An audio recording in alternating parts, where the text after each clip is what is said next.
this belongs in a Mox field. Or another LRRMTG deck tech with me, Ben Ulmer. Excited to be heading back to Ixalan, a plane of discovery and exploration of dinosaurs and merfolk and pirates and most importantly now, gnomes? Me too! But while there's plenty of cool vampires and sun-blessed humans in Lost Caverns of Ixalan that could headline our latest commander deck, there's one legendary that instantly caught my eye. An old god from the depths of the plane that arises to stomp over all of its foes. So without further ado, let's descend into our breakdown of the Ancient One with a deck I'm calling the Descent. The Ancient One is an 8/8 spirit god for blue-black that reads, Descend 8. The Ancient One can't attack or block unless there are 8 or more permanents in your graveyard. They also have an activated ability for 2 blue-black that makes you draw and discard, and then mills a target player equal to the mana value of the card you discarded.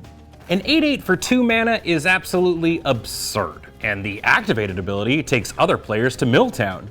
That sounds awesome, but what if instead of milling others, we take our own library down instead? That's right, we're all in on self-mill with a deck that is almost entirely composed of cards that can either be cast or activated from the graveyard.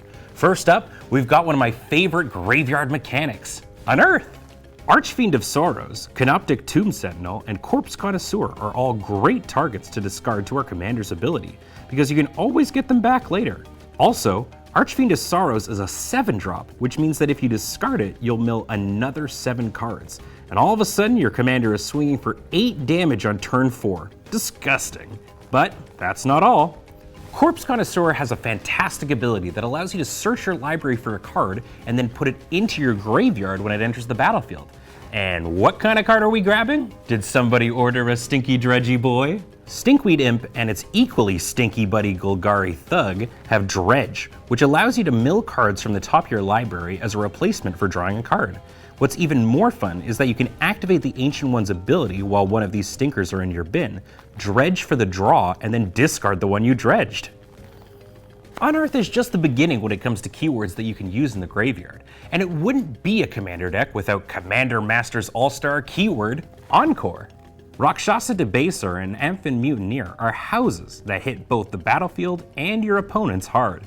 And Debaser even comes with a little extra bonus. He can take cards from somebody else's graveyard if you ever decide that you've had enough self-mill and want your opponents to share the fun instead.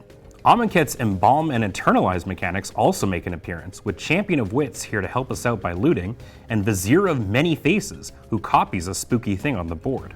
And our commander isn't the only one descending. We've got a new friend in Uchbenbach, the Great Mistake, who is a scary 6/4 Vigilance Menace Horror. So as you can see, there's tons of keywords that can be activated from the bin. But there's also tons of cards that just work better when they're in your graveyard. Remember, not everybody needs some fancy set mechanic. Some spooky cuties have got moves of their own.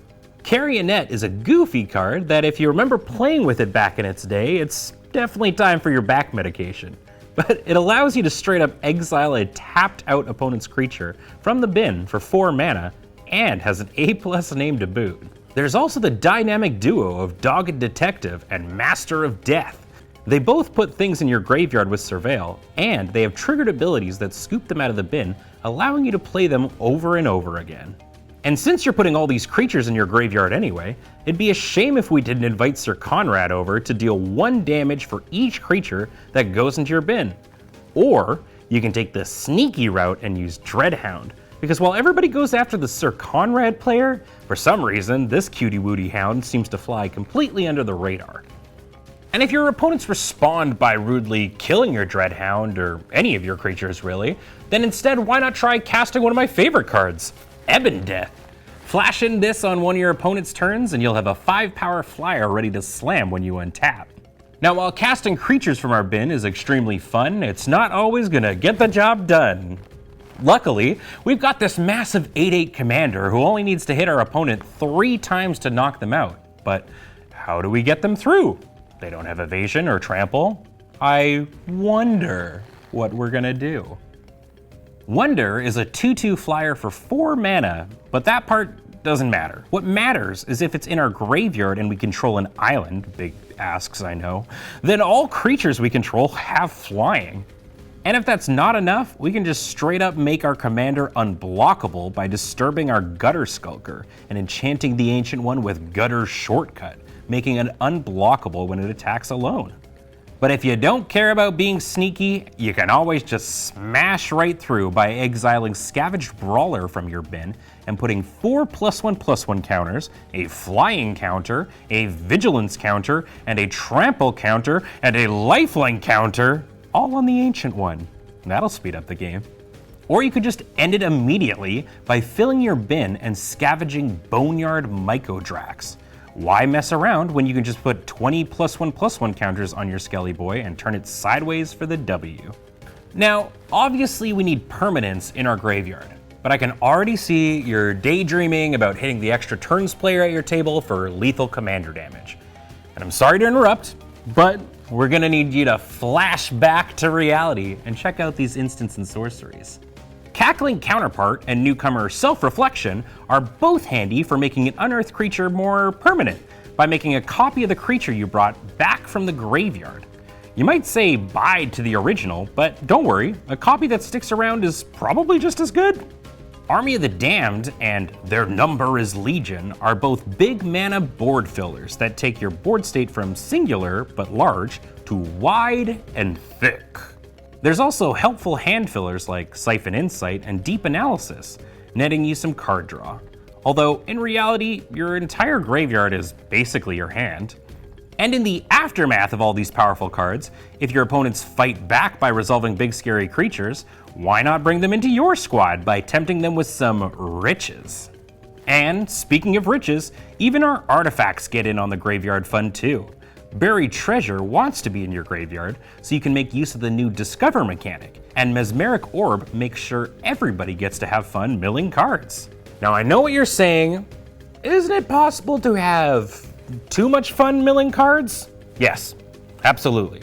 Which is why, just in case, we're also running copies of the Self-Mill WinCon Trio. It's not our game plan right away, but it's always important to be able to shift to something new if the mono-white player decides to gain a bajillion life. And finally, if the game's gotten to a point where you've got a head full of dreams and a graveyard full of monsters, cast Living Death. Get rid of your opponent's boards, fill yours with all the spooky friends you've been keeping in the waiting room, then slam. What I enjoy the most about this deck is that you've got so many ways to play out a game. Do you mill yourself out and win with an Oracle? Do you mill your opponents and steal some big threat?